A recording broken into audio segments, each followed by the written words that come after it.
The Ontario Superior Court is deferring its decision on Hudson's Bay's proposal to liquidate. The court asking all relevant parties to come back today. But the Bay is not the only store that has faced financial challenges over the years. Nordstrom at the Rideau Centre also closed, and that space still sits empty to this day. So what happens when a retailer locks up shop and spaces stay vacant? For more on this, we're joined by Diane Brisebois. She is the president and CEO of the Retail Council of Canada. Good morning, Diane.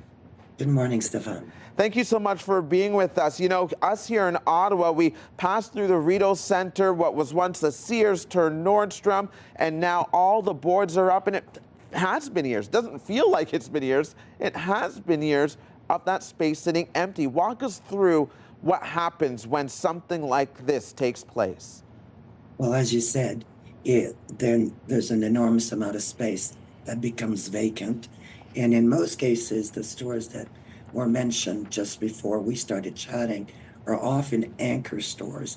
So they are the anchors that bring traffic to the mall, and they're extremely important, and they also take an enormous amount of space. So the challenge for landlords, and indeed for the tenants in those shopping malls, is that there's a lot of empty space.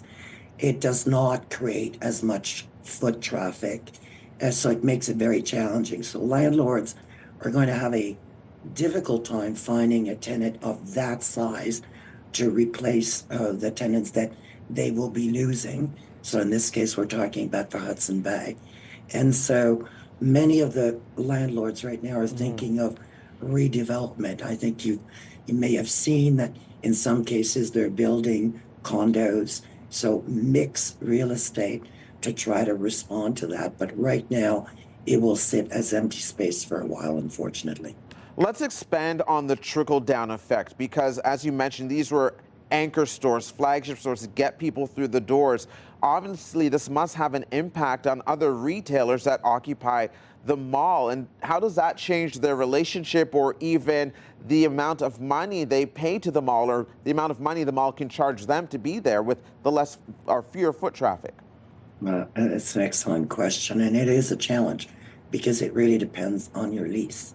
And often it depends on how big you are and how much negotiation you've done in order to make sure they have a good lease. But I would say that generally, for mid-sized to small retailers, they continue to pay. And in fact, in some cases, they may end up paying more because of the costs associated with the empty space and just the maintenance. And then they also suffer because of lack of traffic.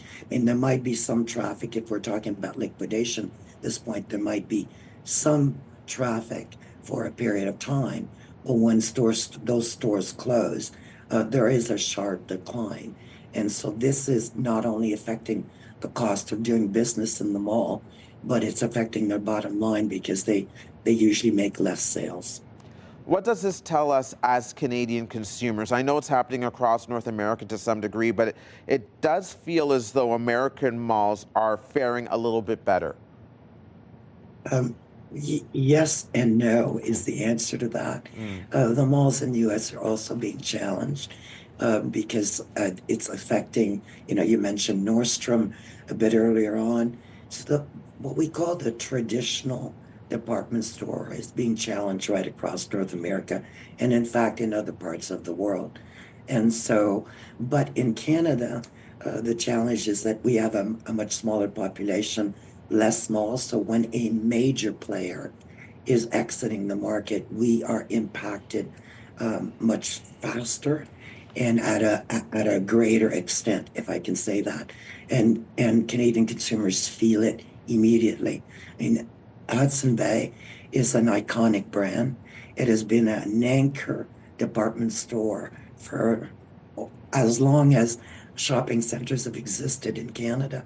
So this is a shock to the system, not only for the retail sector, but for consumers and Canadians who have and are attached to the brand. Diane, I want to thank you for your insight this morning. Really appreciate it. Thank you, Stefan.